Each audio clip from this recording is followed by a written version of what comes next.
Oh, my phone is talking to me.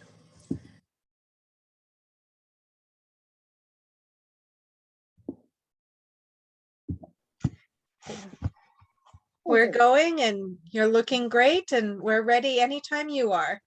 All right, well, welcome everybody to Creative Ripples by Lisa. I am set up here in my kitchen today because it is almost 100 degrees outside. But I have lots of things to showcase today. I am live in 2 places right now, so I will show things both over on Facebook and here on Zoom for you all. I have people in both live places right now. And we're just going to hop in and get started. So I'm going to try and focus mostly on fiber today. I dyed up a whole bunch of new lock and top sets. To purchase today, you can go to my website, www.CreativeRipplesByLisa.com. Everything is up and active that is ready to ship on the store website. I am currently not taking custom crochet orders or custom dye orders at the moment because I am 8 weeks out and we have Christmas coming in right now. So I am working on a lot of those orders, but I have lots and lots of stuff ready to ship. One thing I have that I put up last night is I have long teasewater locks, and you can see them next to my arm right here. Some of them are straight teasewater. Some are a teasewater Lincoln and Wensleydale cross. And then a couple of them are, I think, Masham. And I have that mentioned in each of my items on my website. So in each individual item description, it will tell you the breed. The staple length on these is a minimum of 7 to up to 9, 10, and even like this one is about 13, 14 inches long there. They are all first clip teasewater. The teasewater cross, I believe, is a second clip, and the Masham is also a first clip that are currently up on there right now. And here are some of the Masham locks. They're really thick and very, very curly. I pull all of these locks and separate them into 1-ounce bundles. They are $15 a set. They have some pretty fades going on there. There's some solids. Oh, and there's also some Wensleydale, this gray fleece that dyed up beautiful silvers. Some of them are darker, some of them are lighter. It is a Wensleydale fleece. And again, they're all long, extreme length. Some hot pinks that took up dye really, really, really well this time. I also have a few partial fleeces available. This one is a teasewater. It is not the prime extreme long length, but it is pretty. You pull a lock there, you're looking at a 4 to 5, maybe 6 inch in some places staple length, and it is not separated, but still would make a lovely lock spun or felting. Lots of different funness that could be done there, or blending.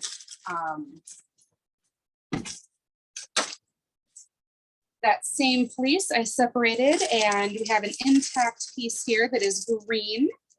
If you do pumpkins and need like little frillies, or if you want to stash up for the spring, this is the intact piece that's on there in the wash and dyed section of my website, as well as this is shorter staple length. They have been pulled and separated, and they are just the shorter teasewater locks.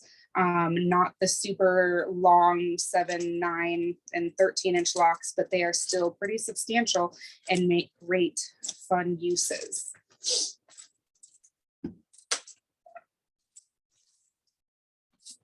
Some of my lock and top sets. So every lock and top set that I have on my website, I believe there's 4 different sections.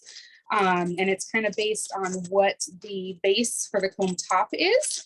This is my fire fade, where it goes from red to orange to yellow with the long. This is a teasewater cross. And then one of my bases, it's probably the one that has the most in it, is the merino and bamboo. This is one of my most favorite blends. And it goes from the red into the orange and fades into the yellow. I try to get complete coverage in my dyeing. There are some that are semi-solids, and you can kind of see that in the pictures I try to showcase to make sure you can see if there's white spots, they're meant to be there. Just depends on how I dye it up. Here are some Cotswold locks in with this set. This is my Turtle Ocean colorway. So you've got lots of blues and greens in there. And then it has a mixture of a little bit of Teeswater locks. These have not been separated. And then these are a long Cotswold. This was one of my favorite fleeces to work with ever. And he is just beautiful. And so you've got lots of locks to match. I'll show them together for you. So each comes with at least 1 ounce of dyed locks with the 4 ounces of foam top. Some of them have 1.5, some of them have 2 ounces, and that is, again, all indicated in the individual item descriptions on my website. And this is how I package them. So it just comes all together for you.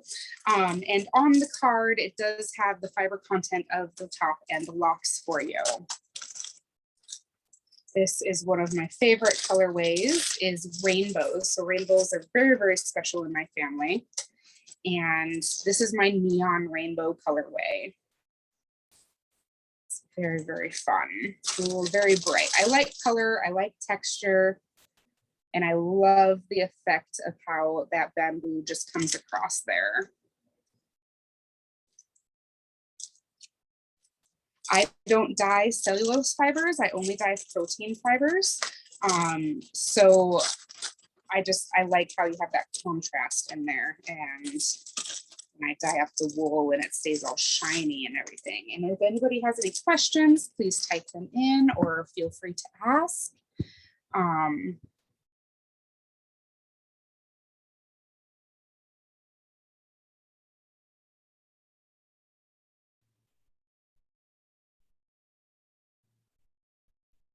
Lisa, I think you're muted. Hello. Oh goodness. I didn't know I was muted. I thought I was not. Can you hear me now?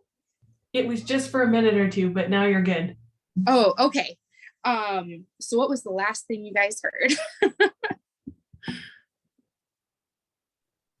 Basically the last package or the rainbow colorway. You heard the description of that, but when you moved off of that to something else, you muted yourself. Okay, so we're good now. Let's see. So then next we're gonna kind of move on. Those are just a few of the comb top and lock sets. And then I also do blended Rolags.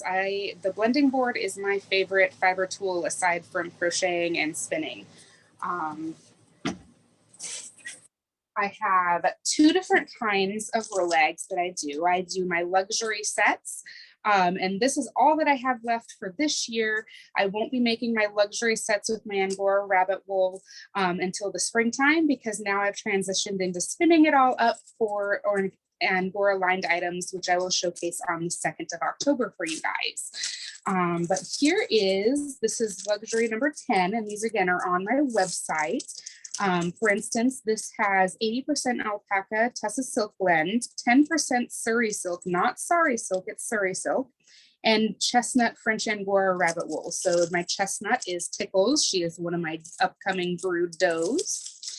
And this is just a natural colorway. I also like to use different colored silks and bamboos to make really pretty pops of color. I do not dye my Angora rabbit wool. It is all natural in anything that I make. This one has the alpaca and Tessa silk. The bamboo is what gives it the pink pop.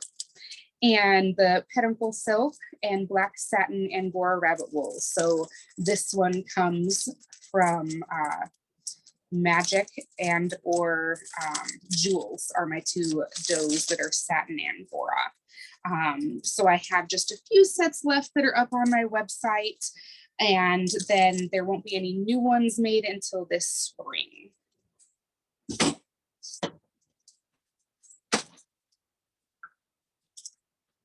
And then for my regular so my luxury sets, I should mention, are 2 ounces each, and they're $25 a piece for those. My regular Roleg sets have 4 ounces in them, and they do not have Angora rabbit wool in them. I love to use different sparkles. This has some Angelina and silk in it. It is a fade set that fades out. And then I also have, here is a beautiful, very bright colored set. I kind of do just a mosaic blend when I do that. There's no rhyme or reason. Every Roleg is a little bit different, but when they spin up, they spin out just like beautiful. I also like to use texture. So like in this one, they're kind of hard to see in there, but they are in there. I'll show on both cameras. Is I have different types of wool neps and cotton neps. I hand dye them, as well as some flax and silk in this. I love, love, love texture when I'm blending, and bright colors usually. But they can all be found on my website in the blended Roleg section. They range anywhere from $20 up to about $27.50. But for the most part, they usually try to stay in the $20 and $22 range when you're looking online for any of my sets. I also have different, right now, I think the color fades that I have usually a light side and a dark side of a color fade. And right now I have green up this month. So we have dark side of green where this is a fade set. It is not self-striping, it does fade out. And we have light side of green, and I'll show those on both cameras.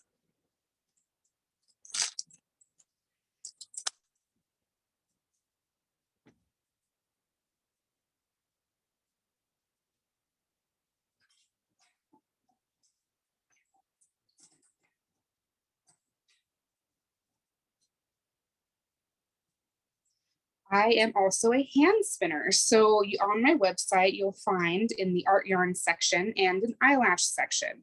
So in my art yarn section, I do lock spinning, and I like to ply with silk threads. This one has a silver silk thread ply to it, and it is a thick and a thin. It's got mohair along with a couple different types of wools, Angelina Sparkle in there. Sometimes there's Firestar. And then I also have my eyelash yarns that I love to make. This is probably one of my favorites to make. And it's just, again, it's a lock spun yarn that I kind of do like a fiber salad, or I get sparkle bats from another creator that I like to spin her bats from. And I just lock spin them up, and then I apply them with an eyelash thread. If you see that, that's about 2.5 inches of little eyelash pieces in there. And I make just some fun eyelash yarn. And people always ask me, well, what do you do with that? Well, you don't use a whole project for it. The eyelash yarn makes a great kind of border or edging. I also have started incorporating them into wild oleander hooded scarves that I have started making that are very, very popular right now. And you can see I've got the eyelash yarn at different intervals throughout the piece. And so I picked yarns. These just happen to be commercial spun yarns in this piece. They complement the purples and make that eyelash yarn kind of pop. And so a little bit goes a long way. I believe I used less than 36 yards. It was 34 or 35 yards to do all 4 of these accent rows in this piece. And what that does, it just helps make your art yarn or your eyelash yarn, lock spun yarn, any kind of fancy hand spun yarns go a little further if you use them as accents. But that's one of my most popular questions. Does anybody have any questions for me while you have me live? Kind of just doing this a little bit relaxed here today.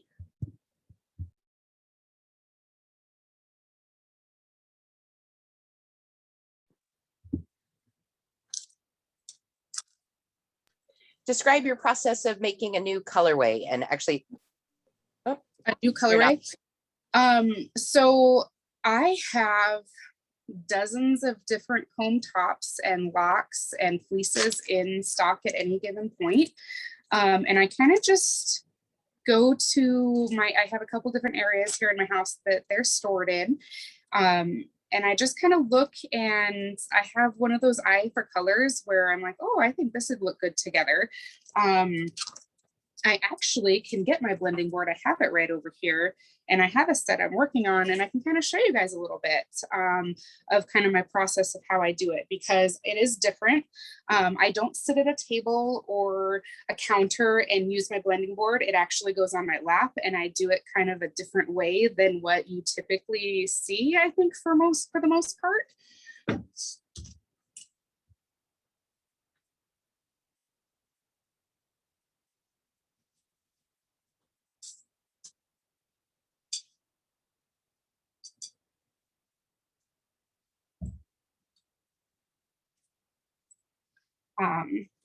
So what I tell people when I go live a lot on TikTok and actually do this quite a bit.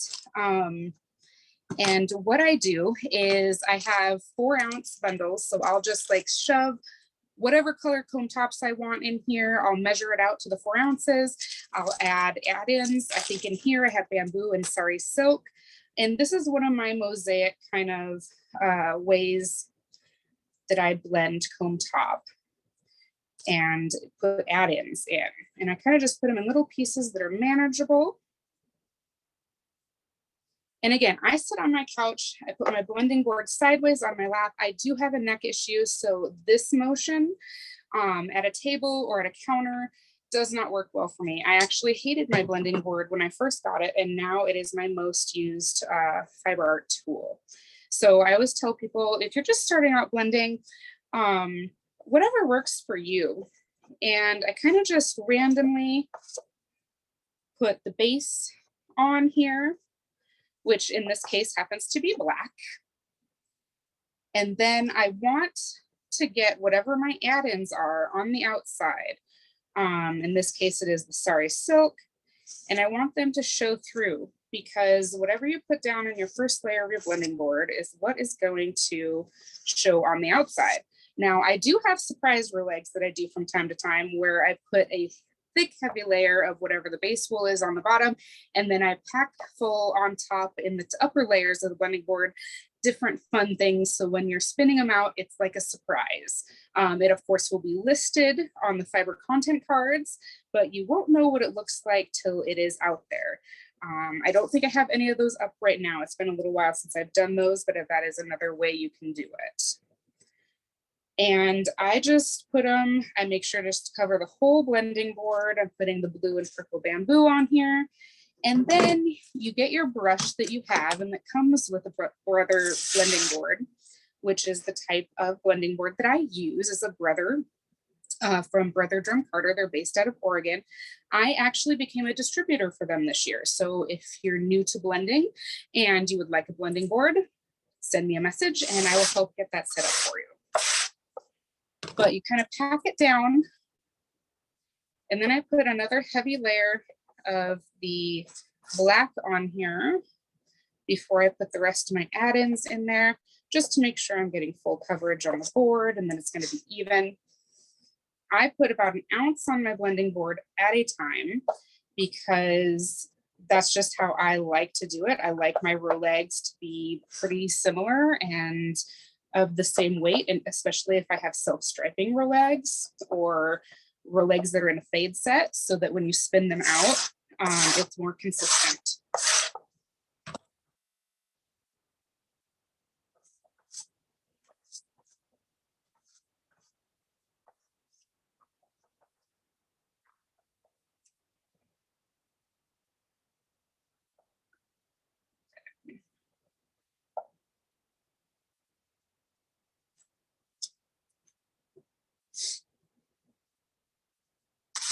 And what packing does is it just allows you to put more on the blending board.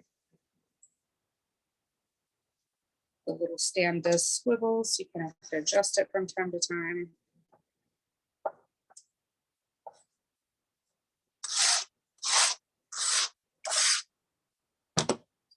And then once all the fiber is on there, it kind of looks like a crazy wild mess. Show it on both screens there. I turn it on my lap. So I just keep this piece that would normally sit on the table. It just goes between my knees so that I can turn it back and forth as I need it. And then when I take them off, I take off about only half, leaving a 1/2 ounce on the board and a 1/2 ounce on my dowels.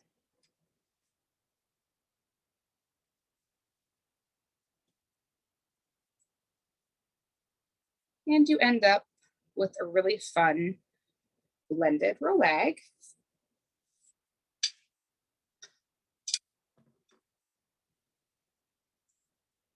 And then I roll them up. And this is how you will get them. They'll be 8 in a bag for my regular sets. And this is colorway number 41. Each of my rolag sets has a number. I make so many of these, I kind of gave up on naming them. I try to name my comb top and lock sets still, give them names, but for the most part, I have found it's just easier to give them a number and explain the pretty colors. So that's how I have them listed on my website. Again, that website is www.CreativeRipplesByLisa.com. And that is how I'm having everybody do their purchasing for this week's show. I have another show next weekend, and then my second showcase for the North Country Fiber Fair will be on October 2nd. And that way it just is all in one place. So we don't oversell or undersell or miss anything. And so they look a little bit different, but you've still got the same amount in each end. It just is how I put it on the blending board. They all look a little bit different, but they spin out amazing. I love spinning out rolags. I love doing a long draft with them too. But yeah, is there any other questions? So that's why I make my rolags. And it kind of same thing goes for when I dye comb top and locks. I just kind of pick colors or a theme. Sometimes I have an inspiration picture to go off, but a lot of times it's just kind of my creativity and what comes out of my head at the time. I do all of my dyeing at night because I have a young child, and so after she goes to bed about 8 o'clock, I wait till she's asleep, and then I start getting out all the dye pots and whatnot, and I'll just create through the night. But that's kind of just my process. Is I love color, I love texture, and I just kind of go for it.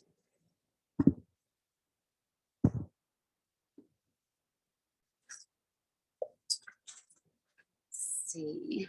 You obviously have some favorite fiber types too. And you mentioned a lot, the Teasdale. Why did you choose that one specifically? The Teeswater? Teeswater, sure. Yep. Sorry. I love Teeswater because it's very long and it's very, very, very curly. I work with lots of different fiber types. My favorite wools to spin, as far as like if I'm just doing a traditional 2-ply, are Targhee and Corriedale. And actually have both of those bases. They are planned for the dye pots next month. This month I did a lot of the merino and bamboo blends, but the Teeswater, so, and this color fade really shows it off good. They're very, very long. They're great in uses for a lot of different things. Like I said, you can make great tail spun yarns, not just the lock spun with these. You can make a tail spun where this basically becomes the fringe of, like, say, a really beautiful shawl or a cowl. I have a lot of weavers and felters that utilize the Teeswater locks in their pieces. I know Marge from Some Home Designs. She does amazing Nuno felting and uses these long locks in her pieces. I have several weavers that will use these in their woven pieces. So it's just a lock that I find anyone and everything kind of can find a use for. I've even had a couple people very seriously buy some of my long locks and tell me later at an in-person show that they bought them literally so they could put them as decor on their mantle or kind of a shelf in the living room. So they can even be decor, I guess.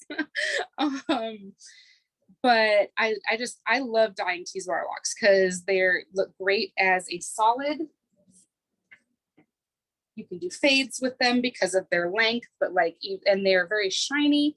My favorite plant-based fiber is bamboo. So you'll find bamboo in a lot of my blended Rolegs. I have it usually as a comb top in my lock and top sets pretty much all the time. I love to spin it up, but I love texture. So I have a lot of different fun add-ins as far as the sari silks go. I have some new plant-based fibers I haven't added in yet because I just got them in this past month. So you'll be seeing things like pearl and rose and mint fibers being added into different sets in the coming months through the winter. And then and when I spin, it just kind of depends what mood I'm in. If I want to make an art yarn or a traditional ply yarn, I have a lot of traditional 2-ply yarns in sport, DK, and worsted weights up on my website currently. In addition to the art yarns and eyelash yarns that I do.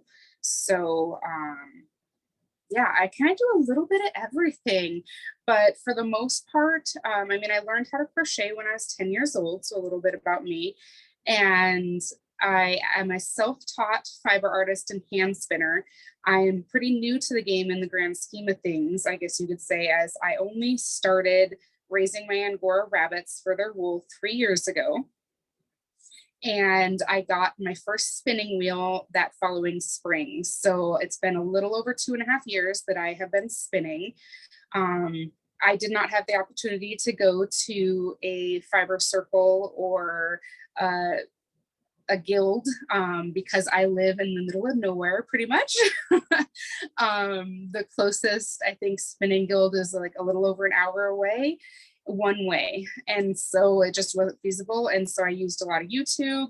I have several wool and fiber books as well as art yarn books and spinning books that I utilized, and I pretty much just hopped into it and fell in love with it. And now it is my main business in my life. So this is what I do for my living, is I crochet and I hand spin and do anything and everything fiber art related. So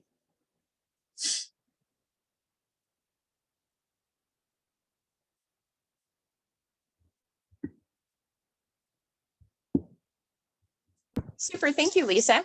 Any other questions? Sorry, I had to set down the knitting needles. Oh, it's okay. But yeah, I think we're coming up on our half hour. So again, if anybody has any questions, shoot me a message. I do have a custom order wait list that is always ongoing. Like I said, right now, it is 8 weeks out with my Christmas orders that I have right now. I also am this was the first year that I did Christmas Roleg Advent calendars. I've seen a lot of Advent calendars out there with fiber and yarn, but I had never seen one with like prepped fiber in as far as like a bat form or a Roleg form. So it is something I decided to take on this year. The orders for that did close. Because now I am in the making of them so that they can get out the first week of November for everybody. And I had quite a bit from that, but that is something to look forward to in the years to come, is that it's been really fun. I'm enjoying it and I want to continue it. So each year I will do a holiday advent calendar for Rolegs and fiber. So Lisa, there's a question in the chat that says, what will your next presentation focus on? My next presentation will be my finished items. So I kind of hinted on that I have Angora rabbits. I raise Angora, French Angora rabbits for their wool. I have a couple satins, but mainly it's French Angoras. And so I hand spin their wool and I make finished Angora lined items, as well as I make lots of shawls and hat and scarf sets. Lots of different winter wearables is what I crochet a lot. And I have a lot crocheted up that are not custom orders that are ready to ship. They are on my website as well, so you can have a look at them, but I will be showing a lot of my shawls and my Angora lined items for the beginning of October. Excellent, thank you. And a question from myself, I should probably know this, but where are you located? I am in Newell, South Dakota. So Oh. I am in the western part of South Dakota in a little town called Newell. It is a farming and ranching and a very big sheep community. We actually just had the Newell ram sale this week. So it was pretty happening spot here for our little town. And I work with a lot of local South Dakota shepherds, as well as other shepherds across the US, because we don't have a lot of the long wools here in South Dakota. But I try to source everything I can here in South Dakota, and then I outsource from other US shepherds throughout the year. Nice. So do you have a store that is open? So That is the goal. Okay. I don't have a brick and mortar yet. I am based out of my home. I did get LLC'd at the beginning of this year because my online sales kind of took off. But it is the goal, hopefully in, I'm going to say 2 to 3, maybe 5 years at most, I will have a brick and mortar somewhere. But right now it works for me just to work out of my home. And like I said, I'm pretty new to the game as far as only being a fiber artist for the past 2.5 years. So one day, hopefully, but for now I do pretty much online sales and just small local fiber fairs from time to, or craft fairs where I take my crocheted items to in the fall time. All right. Thank you. Yes. Thank you very much, you guys, for having me. And I look forward to my next session and watching everybody else's in the coming weeks. So thank you very much. Thanks, Lisa.